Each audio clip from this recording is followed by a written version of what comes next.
itu menggambarkan kepada kita bagaimana kita ini sebagai muslim ya harus menjadi dai, menjadi pendakwah yang sukses. Maksudnya bukan pendakwah itu bukan seperti khotib, mubalik, penceramah ya. Dakwah ini dalam pengertian yang luas. Kita sebagai muslim wajib menyampaikan, mengenalkan ajaran Islam, bagaimana menjadi ya promotor, kira-kira begitu, promotor yang suka mempromosikan ajaran Islam. Orang kalau promosi ya, ahli periklanan, advertising ya, dia tidak harus jadi ustadz dulu.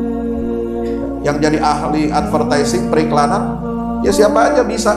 Kalau dia bisa IT, dia bisa desain grafis, dia bisa dengan dunia percetakan, dengan buku, dengan digital, macam-macam, itu dia jadi promotor Islam. Jadi ilmu yang kita miliki, kita kuasai ya, kita gunakan untuk apa? Ya, untuk mengembangkan diri kita, ikut andil kontribusi dalam mempromosikan Islam dengan apa? Ilmu, akhlak, dan ibadah.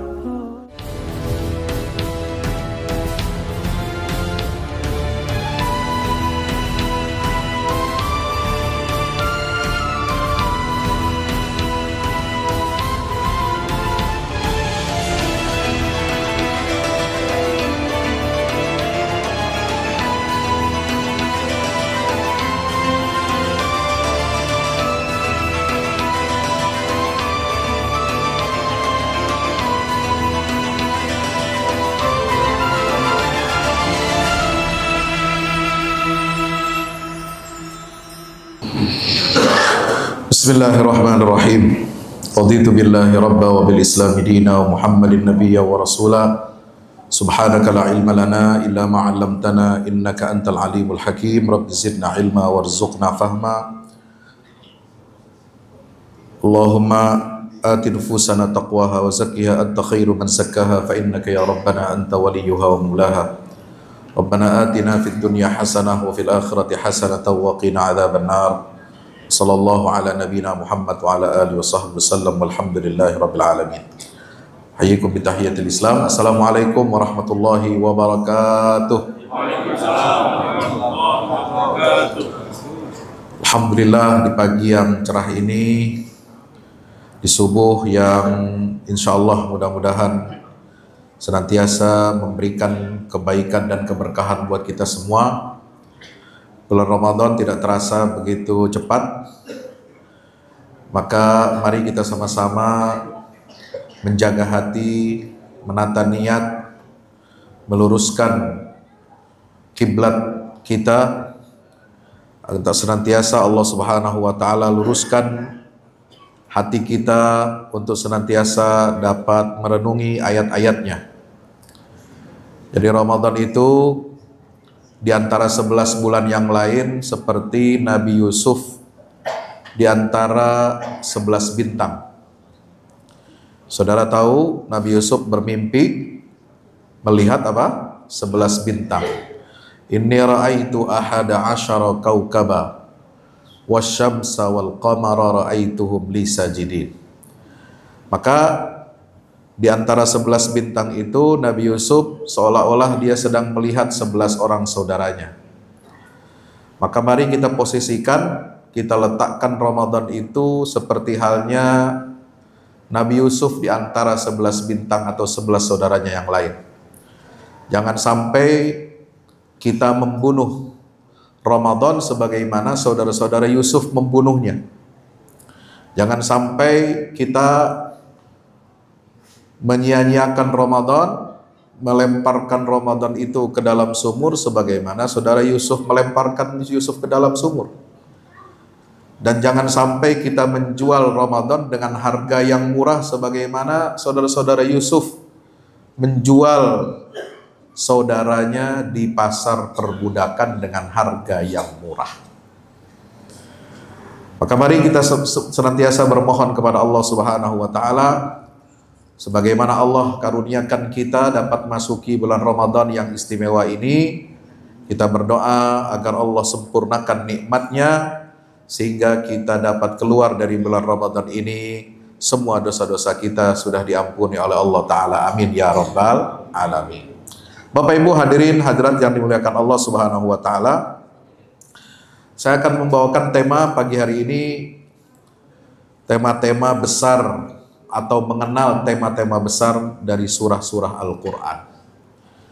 Kenapa saya membawakan tema ini? Alhamdulillah sudah 5 episode, sudah 5 kajian saya bawakan dari awal Ramadan, dan ini yang ke-6 untuk kita umat Islam di bulan Ramadan meningkatkan pemahaman kita, pengenalan kita terhadap Al-Quran. Ya, jangan-jangan kita ini sudah baca Al-Quran, jangan-jangan kita sudah bisa mengenal huruf Al-Quran, jangan-jangan di antara kita bahkan sudah ada sebagian yang hafal surat-surat Al-Quran, tetapi kita tidak mengenal apa itu Al-Quran dan apa isi kandungannya. Dan inilah yang menjadi problem utama umat Islam. Ada kesenjangan antara kitab suci, ajaran-ajaran yang ideal dengan realitas, dengan perilaku, dengan kualitas daripada umat yang mana Allah Subhanahu wa Ta'ala turunkan Al-Quran ini untuk memuliakan kita semua. Ya. Maka kita punya sebuah keyakinan, ya, bahwa umat ini kalau ingin mengembalikan kepemimpinannya, ingin mengembalikan kemuliaannya, persatuannya, kesaksiannya dan keunggulannya, serta kembali ke jalan yang benar, maka umat ini harus berpegang teguh kepada Al-Quran. Kenapa demikian? Karena Allah Subhanahu wa Ta'ala berfirman, ya, di dalam surah Az-Zukhruf, ya, mohon dicatat, surat apa? Az-Zukhruf. Zukhruf itu artinya apa? Perhiasan dunia. Ketika Allah berbicara tentang surat namanya perhiasan dunia, ya, di ayat 43-44 yang menjadi inti daripada surat Az-Zukhruf ini, Allah Subhanahu wa Ta'ala berpesan kepada kita melalui Nabi kita Muhammad sallallahu alaihi wasallam. Apa firman Allah? Fastamsik billadzi uhiya ilaika innaka ala siratim mustaqim. Wahai Muhammad, wahai umat Rasulullah, berpegang teguhlah kamu kepada apa yang telah diwahyukan kepadamu. Sungguh kamu berada di atas jalan yang lurus. Wa innahu ladzikrul laka wa liqaumika fasawfa tus'alun.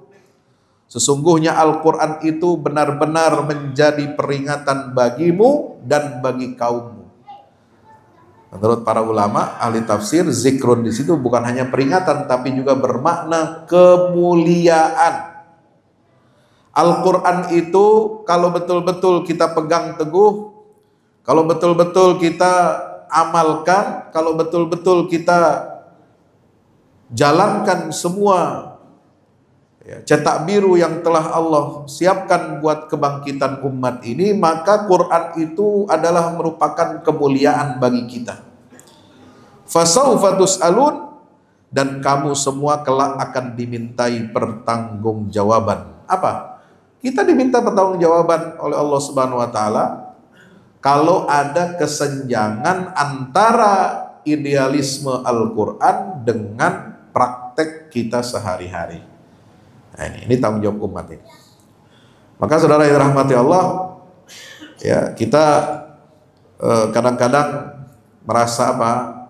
Merasa bingung, merasa aneh, ya, merasa diri kita ini melihat kalau semakin didalami Al-Quran, semakin kita renungi Al-Quran, kemudian kita bandingkan dengan kenyataan kehidupan kita, ya, kualitas umat ini kok ada kesenjangan yang begitu besar. Kok bisa seperti itu? Al-Quran mengajarkan kita untuk apa? menjadi umat yang gemar membaca Iqra bismi rabbikal ladzi khalaq. Ayat pertama turun kepada Nabi SAW. Tapi ternyata umat ini realitanya tidak suka membaca.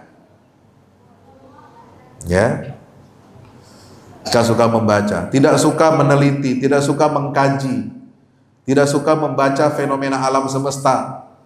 Ya, yang dia suka baca hal-hal yang remeh-temeh. Al-Quran perintahkan kita untuk bersatu, wa'tasimu bihablillah jami'an wala tafarraqu, tapi kita lihat realitas kita, umat ini centang perenang. Ya. Umat kita ini terpecah belah. Ya, hanya gara-gara masalah fikih. Hanya gara-gara masalah furu' akidah. Orang lain, peradaban lain, bangsa lain udah sampai ke bulan, kita masih sibuk ngurusin udah lihat bulan apa belum. Saling celak, saling caci, saling memaki. Orang lain udah sampai di planet Mars, bahkan mau bikin koloni, udah mau bikin biro wisata, jalan ke planet Mars. Ya, itu Elon Musk kan punya proyek begitu. Ya, kita masih ribut aja, ngubek-ngubek masalah apa? Masalah fikih, masalah furu' akidah, ya nggak selesai-selesai. Ya. Al-Quran perintahkan kita, inna fi khalqis samawati wal ardi wa ikhtilafil laili wan nahari la ayatin liulil albab. Disuruh mengobservasi ciptaan Allah, memikirkan ciptaan Allah, memikirkan alam semesta. Ayatnya ada 750 ayat tentang ayat-ayat kauniyah, tapi kita masih sibuk membahas zat Allah. Ya, sibuk membahas zat Allah.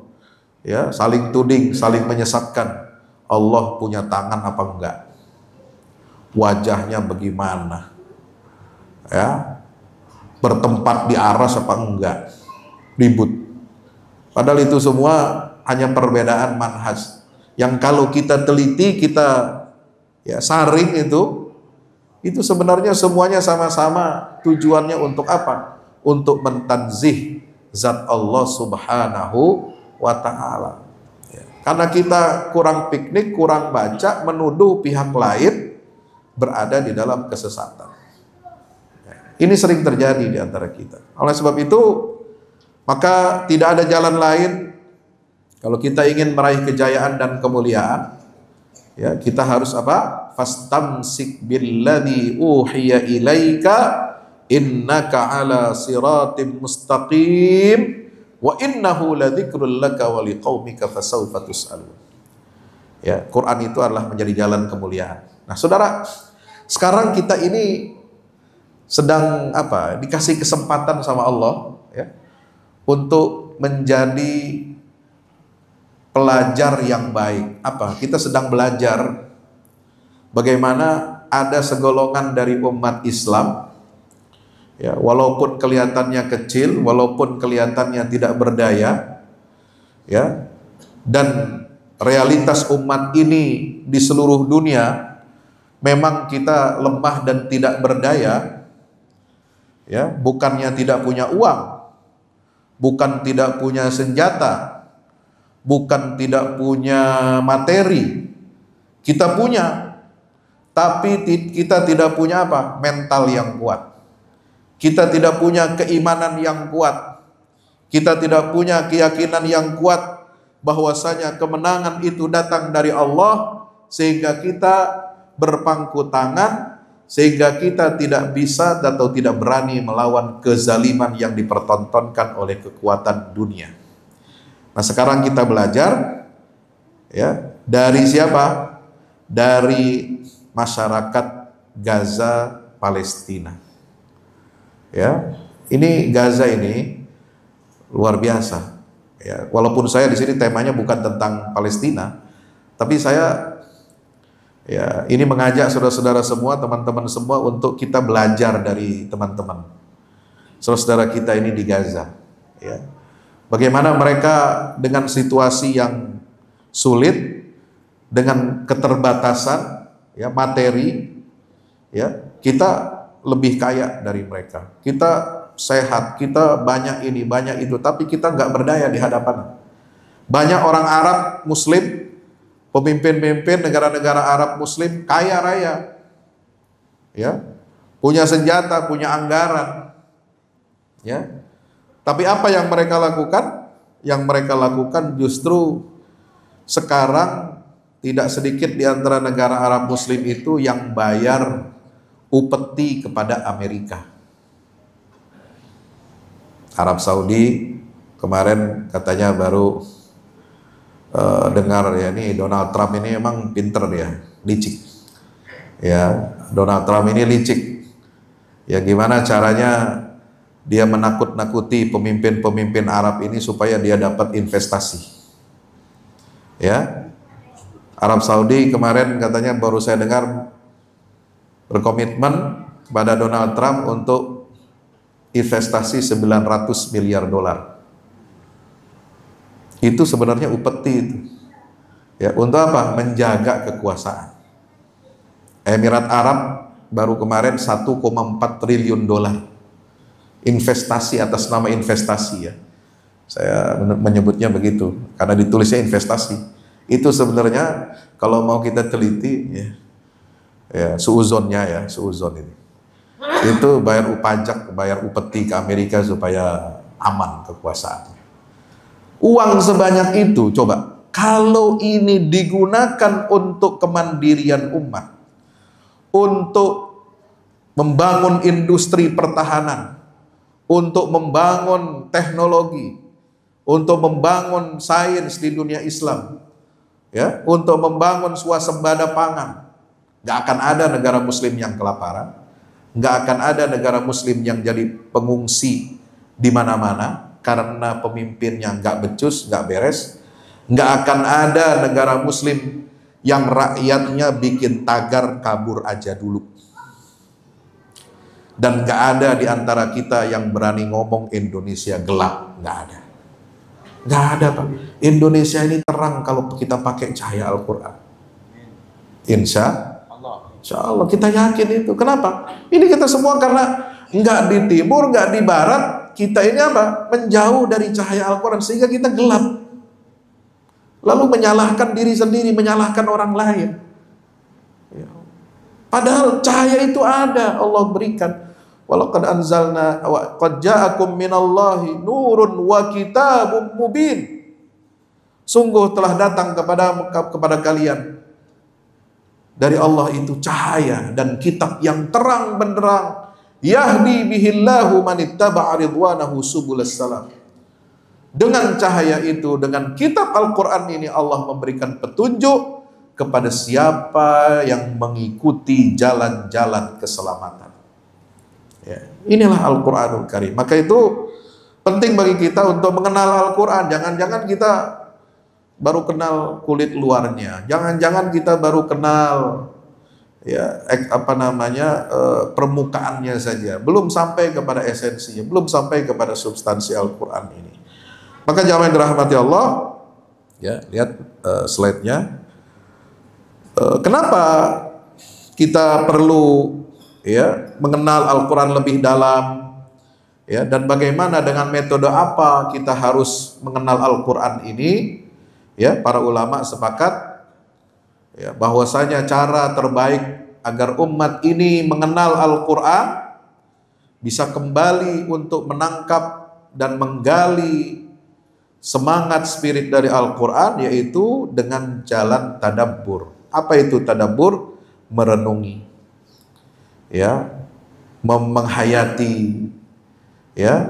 kemudian memperhatikan ayat-ayat Allah Subhanahu wa taala.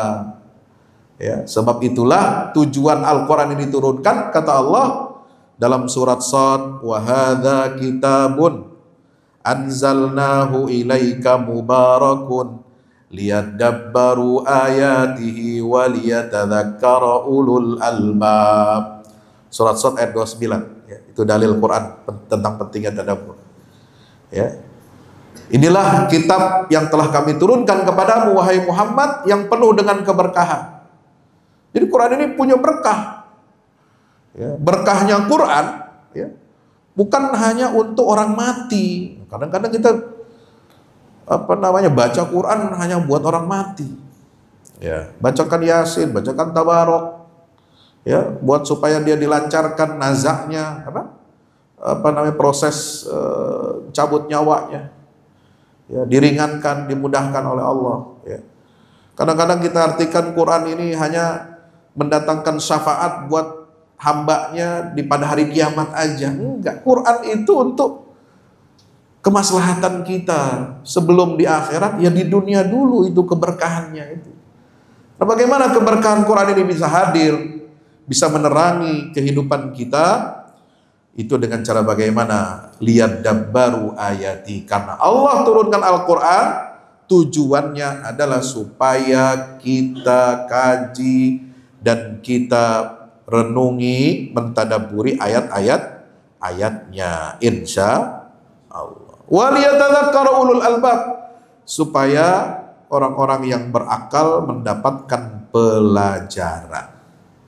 Ya, jadi hadirin dirahmati Allah Subhanahu wa Ta'ala, bagaimana Al-Quran ini bisa berdaya guna? Next, ya, Al-Quran itu bisa berdaya guna, bisa mengeluarkan potensi-potensi yang luar biasa. Ya, sebagaimana yang diteladani oleh para pendahulu kita, ya, Quran, puasa itu melahirkan energi yang luar biasa dahsyat. Coba bayangkan di bulan Ramadan, ketika berlapar-lapar, ketika berpuasa, ya, umat Islam bisa mengalahkan kekuatan-kekuatan besar, ya, pada perang Badar tahun 2 Hijriah. Bisa menaklukkan kota Mekah tahun 8 Hijriah di bulan Ramadan. Pada tahun 53 Hijriah umat Islam bisa menaklukkan Kepulauan Rhodes di zaman Amirul Mukminin Utsman bin Affan. Rhodes itu, ya, ada dekat Siprus, ya. Itu pangkalan militer angkatan lautnya umat Islam yang pertama, yang digunakan oleh khalifah-khalifah setelahnya untuk mengepung Konstantinopel. Ya, setelah ibu kota kekhalifahan pindah dari Madinah, ya, kemudian dipilih di Damaskus oleh Bani Umayyah menjadi ibu kota. Itu Damaskus, Syria sekarang itu. Ya, ini wilayah pesisir, ya, di lautan Mediterania yang merupakan pangkalan militer Romawi Timur terbesar di benua Asia, yang mengontrol 3 benua, Eropa, Asia, ya, kemudian Afrika Utara dan Eropa. Ya, pangkalan militer Romawi Timur itu ada di Damaskus, itulah yang mengontrol zaman dulu, ya, perlintasan dunia, yang pusatnya itu ada di mana? Di Baitul Maqdis di Palestina.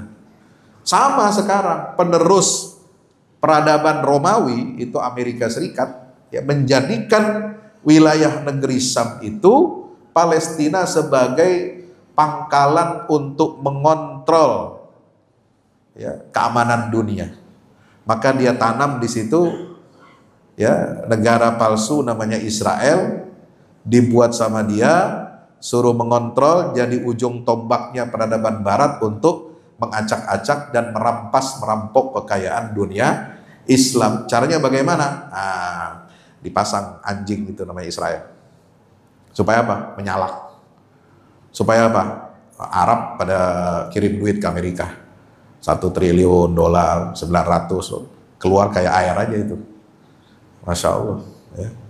Kekayaan kita itu begitu, Pak, ditakut-takuti. Makanya, padahal bagaimana Allah Subhanahu Wa Taala telah sedang memberikan begitu banyak rahasia-rahasia dalam Al-Quran. Ya. Ada surat Al-Hadid, ada surat Asy-Syura, ada surat Al-Qalam, nanti kita jelaskan sini, ya. Ini bagaimana Al-Quran bisa berdaya guna? Jadi dengan cara apa?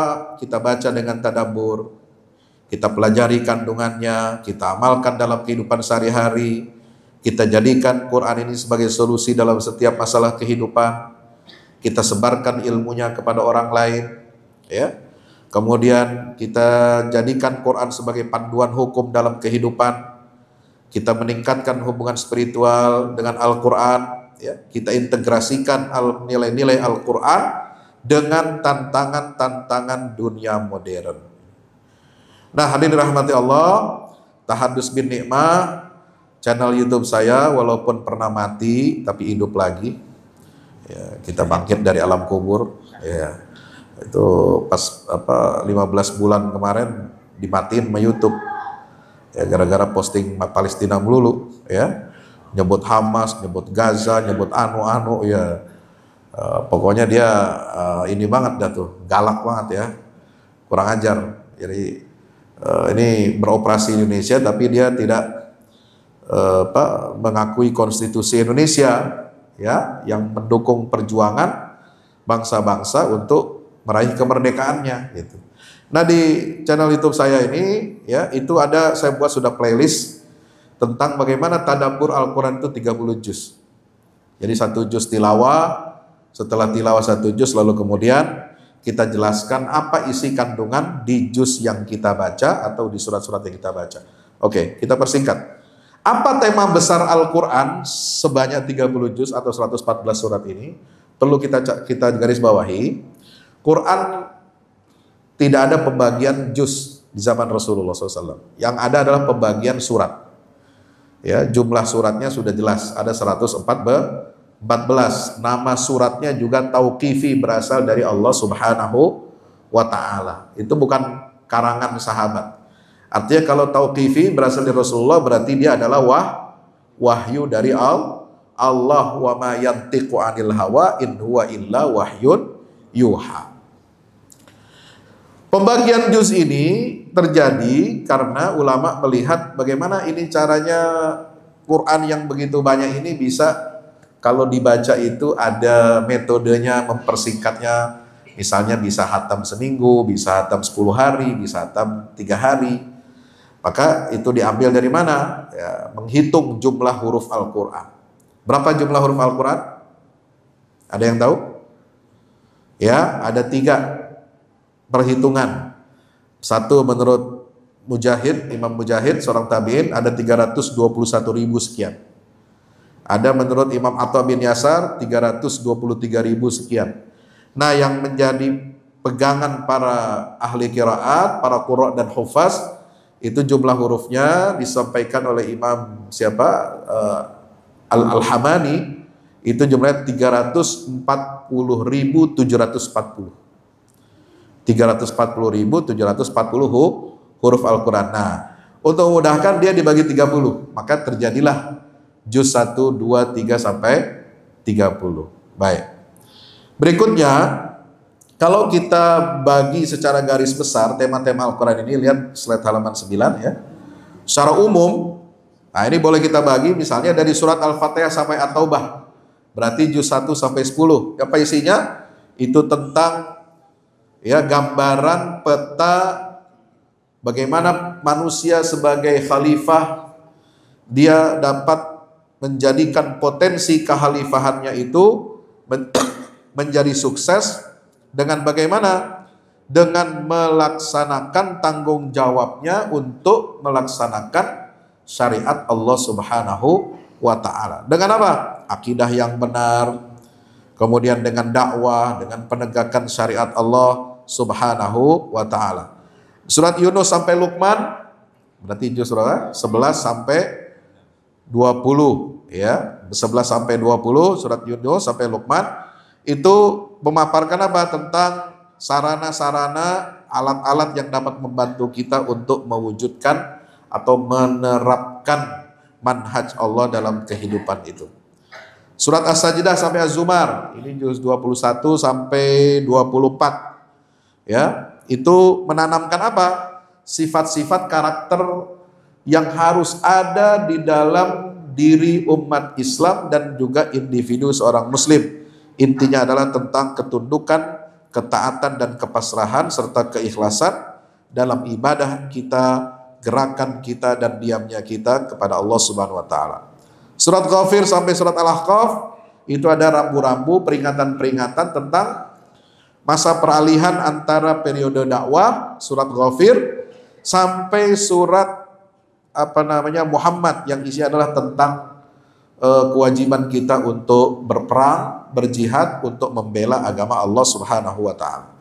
Dari surat Muhammad sampai Al-Hujurat, tema besarnya adalah ya, kita wajib taat kepada Rasul SAW, memuliakan Rasul dan memuliakan sahabat-sahabatnya sebagai jalan untuk diterima amal kita dan meraih keberuntungan. Surat Qaf sampai Al-Hadid.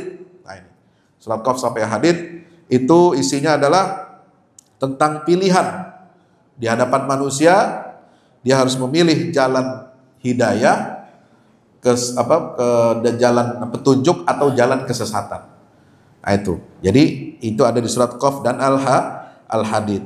Juz yang ke-28 itu mendidik individu dan jamaah muslim untuk loyal kepada Islam dan pemeluk-pemeluknya. Juz ke-29 Al-Muluk sampai Al-Mursalat itu menggambarkan kepada kita bagaimana kita ini sebagai muslim ya harus menjadi dai, menjadi pendakwah yang sukses. Maksudnya bukan pendakwah itu bukan seperti khotib, mubalik, penceramah ya. Dakwah ini dalam pengertian yang luas. Kita sebagai muslim wajib menyampaikan, mengenalkan ajaran Islam, bagaimana menjadi ya promotor. Nah, kira-kira begitu. Promotor yang suka mempromosikan ajaran Islam. Orang kalau promosi ya ahli periklanan, advertising ya, dia tidak harus jadi ustadz dulu. Ya, yang jadi ahli advertising periklanan ya siapa aja bisa. Kalau dia bisa IT, dia bisa desain grafis, dia bisa dengan dunia percetakan, dengan buku, dengan digital macam-macam, itu dia jadi promotor Islam. Ya, jadi ilmu yang kita miliki, kita kuasai, ya kita gunakan untuk apa? Ya, untuk mengembangkan diri kita, ikut andil kontribusi dalam mempromosikan Islam dengan apa? Ilmu, akhlak dan ibadah.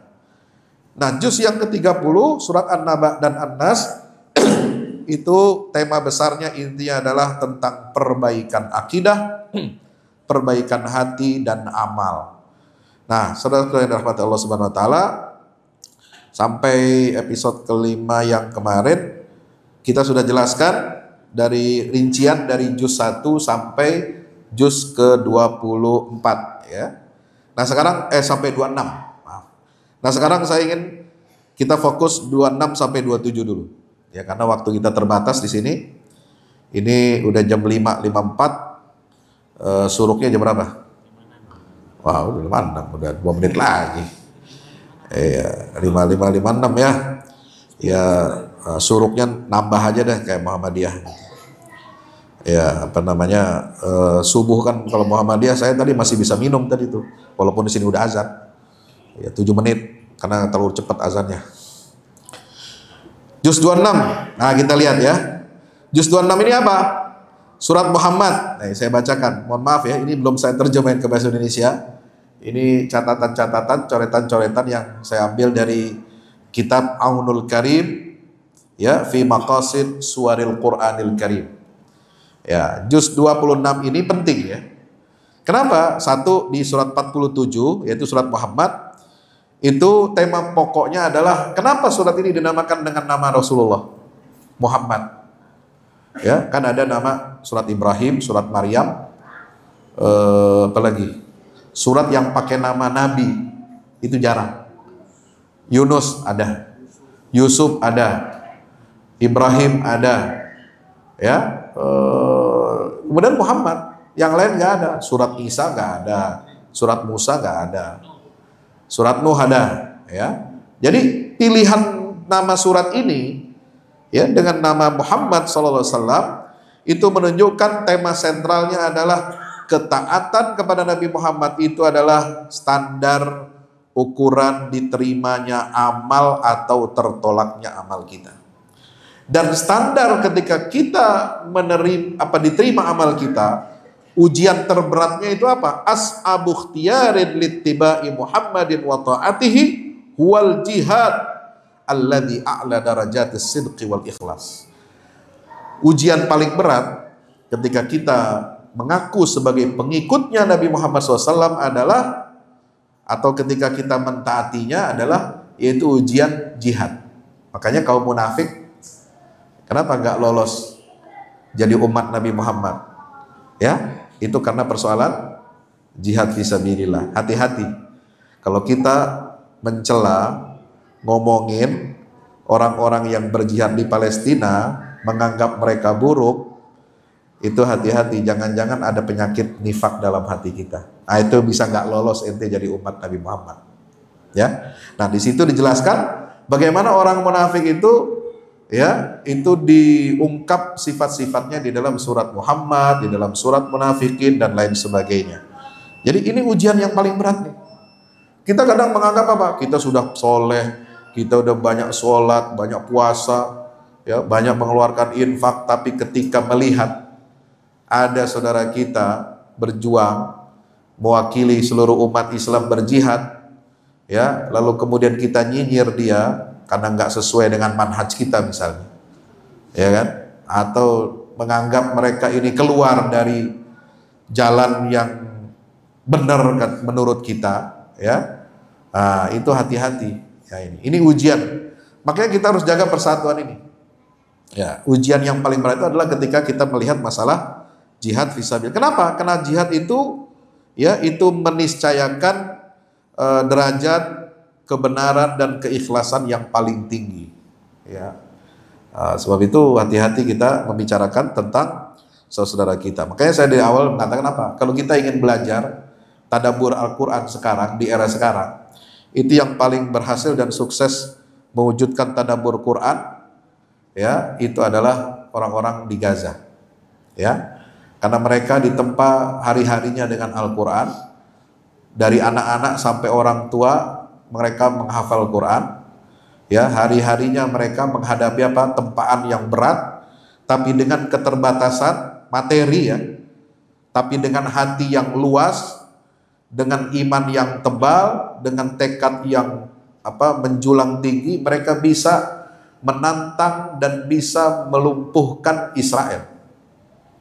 Israel itu perwakilan dari negara-negara besar dunia. Ya, sebab negara besar dunia, ya, peradaban barat itu semua mendukung secara logistik dan senjata serta finansial, termasuk medianya itu mendukung Israel. Tapi dia bisa menantang kelompok kecil ini, kam min fi'atin qalilatin ghalabat fi'atan katsiratan biiznillah. Bisa melumpuhkan, ya, sistem radarnya, dia bisa melumpuhkan intelijennya, bisa melumpuhkan kekuatan militer Israel, walaupun ya tentu ada harga yang harus dibayar, banyak korban, iya betul, tetapi mereka tidak apa? Ya, wala tahinu wala tahzanu wa antumul a'lau. Mereka tidak pernah merasa apa? Merasa lemah, enggak ada lemah. Enggak pernah merasa sedih, enggak pernah. Enggak pernah merasa apa? Oh, kami begini gara-gara mujahidin, lalu kemudian kita menuntut mereka untuk menghentikan serangan, enggak ada. Itu luar biasa. Ya, kita harus belajar dari mereka. Surat Al-Fath itu apa? Bisyarah dari Nabi SAW. Allah memberikan kabar gembira kepada Nabi, ya, dengan apa? Futuhat, dengan pembebasan-pembebasan, ya, penaklukan-penaklukan, dan Allah memberikan pujiannya kepada para sahabat Rasul sallallahu alaihi wasallam dengan apa? Dengan as-sakinah dan keridhaan dari Allah Ta'ala. Surat Al-Hujurat itu surat 49, itu tentang adab atau etika berinteraksi dengan Nabi Muhammad SAW, dan adab kita dengan sesama muslim ketika kita berada di tengah-tengah jamaah muslimah. Makanya di surat Al-Hujurat itu ada rambu-rambu tentang apa? Membangun ukhuwah, ya kan? Rambu ukhuwah itu apa? La yaskhar qaumun min qaumin wala tajassasu wala yaghtab ba'dukum ba'dha. Itu rambu-rambu ukhuwah itu. Wala talmizu anfusakum wala tanabazu bil alqab, dan seterusnya, ya. Yang surat ke-50 surat Al-Ahqaf. Nah, ini mulai apa? Allah Subhanahu wa taala setelah menyebutkan di dalam 3 surat Muhammad, Al-Fatah dan Hujurat tentang standar diterimanya amal kita, yaitu mulai memberikan khitab, memberikan penekanan kepada kita umat manusia ini untuk memilih jalan hidayah atau jalan kesesatan. Memilih jalan surga, menuju surga atau kepada neraka. Nah ini. Tapi untuk sampai ke sini imannya harus kuat dulu. Maka yang ditanamkan oleh Nabi SAW di Mekah, di universitas sederhana yang namanya Darul Arqam bin Abil Arqam, itu tempat penggemblengan pengkaderan sahabat Nabi, ya, di rumahnya Al-Arqam bin Al-Arqam ini yang ditanamkan apa? Keimanan. Ya, keimanan. Sehingga apa? Para sahabat itu kalau diceritakan, disampaikan ayat-ayat tentang surga, itu seolah-olah mereka betul-betul melihat dan menyaksikan surga itu. Jadi kalau Nabi, ya, memberikan kabar gembira, ubasyirukum bil jannah, maka para sahabat itu apa? Udah nggak mikir panjang lagi, udah. Ya, apa saja mereka atasi hambatan-hambatan kalau sudah targetnya surga. Kenapa? Surga begini, dan mereka percaya seolah-olah seperti betul-betul surga itu gambarannya tampak di depan mata mereka. Ketika ayat-ayat tentang neraka disampaikan, mereka juga merasakan betapa mengerikannya neraka itu. Dan itu tampak betul-betul di depan mata mereka. Nah, maka keimanan ini harus ditanamkan. Sekarang ya, kalau kita lihat orang zaman sekarang masih karena keimanannya lemah, keimanannya tipis, maka kalau ditanya, ya kamu kenapa nggak jadi orang baik? Kamu nggak takut surga neraka? Apa jawabannya? Emang surga neraka ada? Nah, orang sekarang begitu. Ya, emang surga neraka ada? Ya, emang ente udah pernah ke surga? Itu. Emang kamu udah pernah lihat neraka? Itu. Kenapa? Karena kita nggak baca Quran. Bagaimana Quran menggambarkan surga neraka itu detail? Ini nggak kita hayati, nggak kita imani. Ya, makanya nggak masuk dalam hati dan otak akal pikiran kita. Ya, surat Az-Zariyat itu tentang apa? Penekanan bahwasanya rezeki itu di tangan Allah. Ya, Allah memberi atau Allah mencegah itu hak prerogatifnya Allah Subhanahu. Makanya kita harus apa? Fafirru ilallah, berlarilah kepada Allah, kembalilah kepada Allah, pilihlah jalannya Allah. Jangan takut. Umat yang memilih jalannya kembali kepada Allah, dia tidak akan takut kekurangan, dia tidak akan takut miskin. Kenapa? Karena rizki semuanya ada di tangan Allah. Makanya orang Palestina nggak takut, ya, mau dibombardir, mau bantuan kemanusiaannya mau dicegat, mau dihambat, mau diputus listriknya, mau diputus airnya, dia nggak takut. Kenapa? Ar-rizqu biyadillah. Orang kalau sudah kembali kepada Allah, dia punya keyakinan tekad bahwasanya tidak ada yang bisa mencegah atau memberi rizki kepada dia kecuali Allah Subhanahu wa ta'ala. Surat At-Tur, ya, artinya apa? Surat At-Tur ini, Tur itu kan artinya gunung, ya, gunung Sinai, Tur Sina. Tapi ini artinya adalah simbol bahwasanya manusia ini tertahan, ya, dengan apa? Dengan amal dan pilihan-pilihannya. Jadi kita ini tertawan, ya, tergadai dengan pilihan kita, dengan amal kita. So apa? Pada hari kiamat nanti orang tidak akan mendapatkan siksa kecuali dengan amalnya sendiri ketika dia di dunia. Orang tidak akan mendapatkan nikmatnya surga kecuali hanya dengan apa? Dengan amal yang pernah dia lakukannya selama di dunia. Maka kualitas kita, masa depan kita di akhirat itu tergadai dengan amal kita di dunia ini seperti apa. Nah itu, jadi pilihannya ada di tangan saudara. Kalau saudara nanti di akhirat mau mendapatkan tempat yang baik, maka perbuatlah yang baik di dunia ini. Pilih jalan yang benar. Kalau saudara mau tempat yang jelek nanti di akhirat, ya saudara bebas untuk pilih jalan yang salah di dunia ini, tapi harus bertanggung jawab. Surat An-Najm itu apa artinya? Bintang. Bintang ini apa? Bintang itu kan tempat arah petunjuk. Ya, orang kalau nggak punya peta, nggak punya lampu di tengah malam, ya, orang lagi sedang di lautan gitu, ya, dia mendapatkan apa? Petunjuk arah jalan dari mana? Dari lokasi dari resi bintang-bintang itu. Nah, artinya apa bintang di sini? Surat An-Najm, bahwa sumber ilmu dan pengetahuan yang sahih bagi setiap muslim itu adalah wahyu. Ibarat kita sedang berada di tengah kegelapan, di tengah lautan yang gelap, tidak ada cahaya, tidak ada petunjuk navigasi yang bisa kita pegang. Petunjuk ketika kita berada di dalam kegelapan itu hanyalah pedoman wahyu dari Allah Subhanahu wa Ta'ala.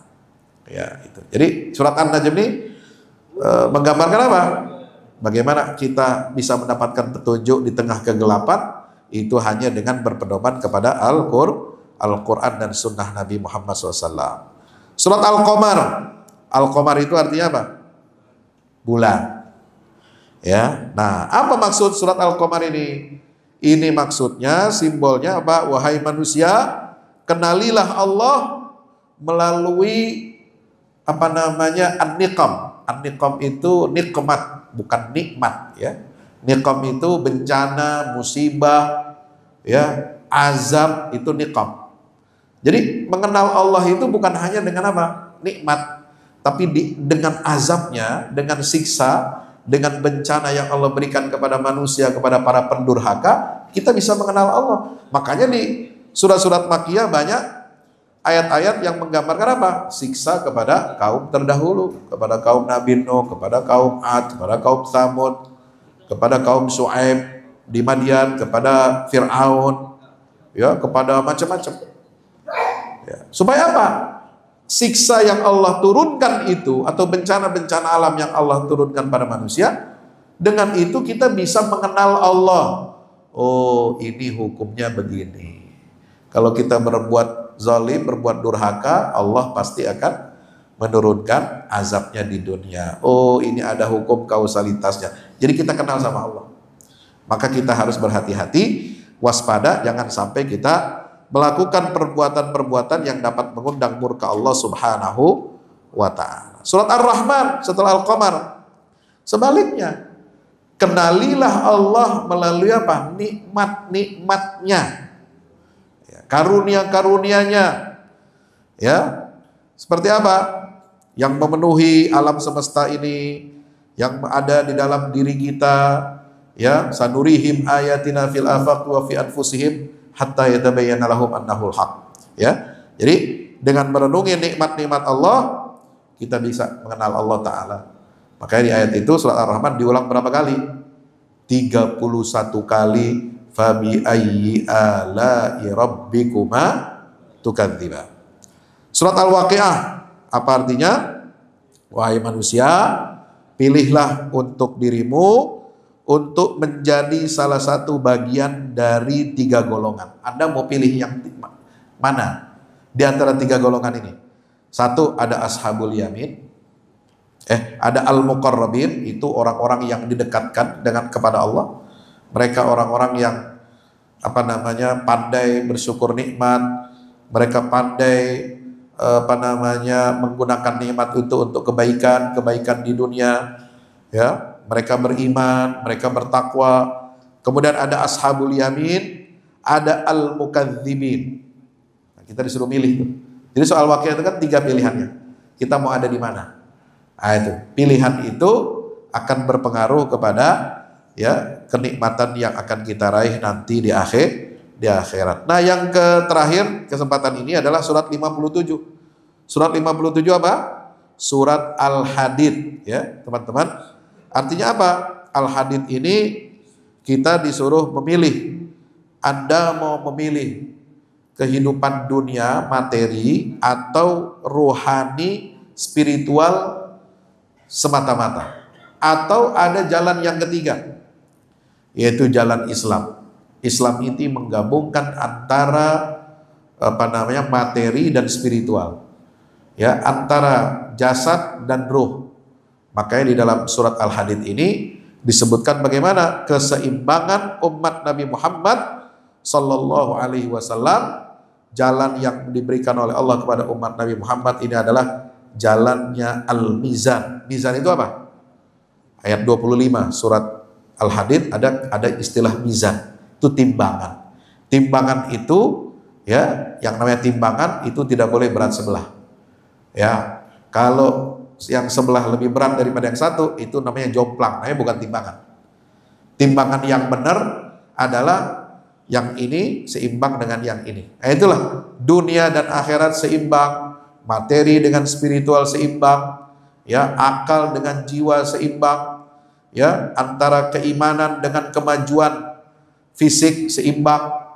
Nah, ini kehidupan umat Islam. Maka Allah Ta'ala menyatakan, laqad arsalna rusulana bil bayyinat wa anzalna ma'ahumul kitaba wal mizan liyaquman nasu bil qist. Kami utus rasul-rasul itu dengan apa? Mukjizat. Kami turunkan bersama mereka apa? Alkitab dan Al-Mizan. Jadi Al-Quran itu wahyu, mizan ini adalah timbangan, ya, bagaimana kita mengatur kehidupan dunia ini semua secara seimbang antara kebutuhan material dan spiritual. Wa anzalnal hadid, nggak cukup seimbang, tapi kita perlu apa? Besi. Besi buat apa? Nah, ini rahasianya kenapa ada surat namanya besi, itu untuk persistem pertahanan umat Islam. Karena sistem pertahanan umat Islam ini, ya, namanya pertahanan itu semua harus ada unsur besinya.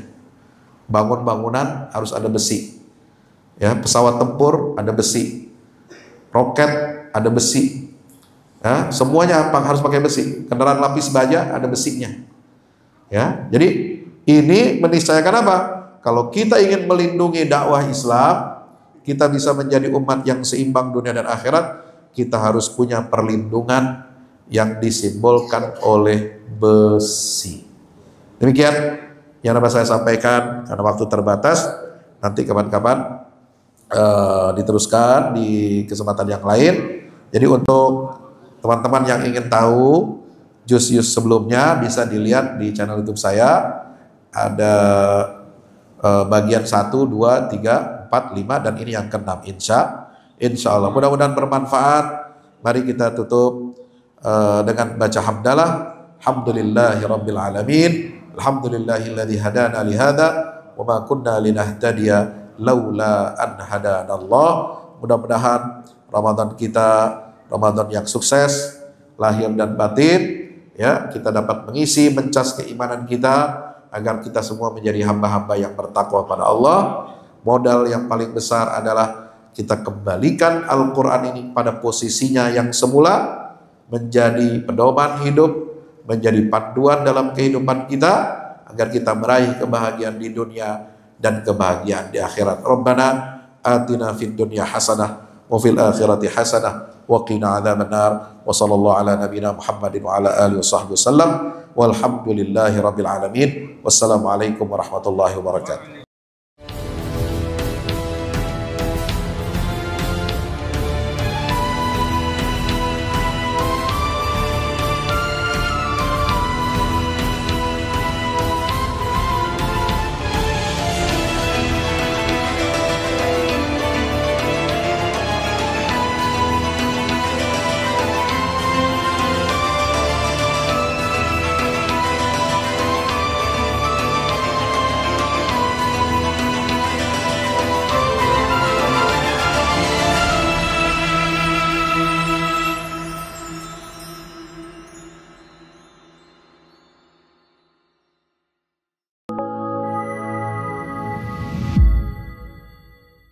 Yang terbaru dari Ustadz Fahmi Salim, buku Runtuhkan Zionis Rebut Baitul Maqdis, buku yang siap membuka cakrawala pikiran dan batin sahabat, sudah bisa dipesan sekarang juga. Hasil yang dicapai para mujahidin dalam pertempuran Badai Al-Aqsa 7 Oktober 2023 memiliki arti penting ataupun nilai strategis, bukan hanya dalam pembuktian bahwa kekuatan Israel bisa dikalahkan bahkan oleh pihak yang memiliki persenjataan jauh di bawahnya, melainkan juga dalam menyadarkan dunia Islam, terutama para pemimpinnya yang memilih menjadi penonton ketimbang membantu sesama saudaranya. Buku ini adalah salah satu bentuk dukungan dan ikhtiar dengan niat berjuang bersama-sama dengan mujahid Palestina. Tak sekedar memberikan informasi, membeberkan fakta atau data kepada khalayak di Indonesia. Buku ini juga hadir untuk meluruskan tudingan bahkan fitnah terhadap para pejuang di sana. Betapapun kita berada jauh dari Al-Quds, melalui buku ini kita akan dapatkan bagaimana kita bisa memperoleh pahala yang sebanding dengan para pejuang di garda terdepan di negeri perlawanan Palestina. Dapatkan buku Runtuhkan Zionis Rebut Baitul Maqdis segera.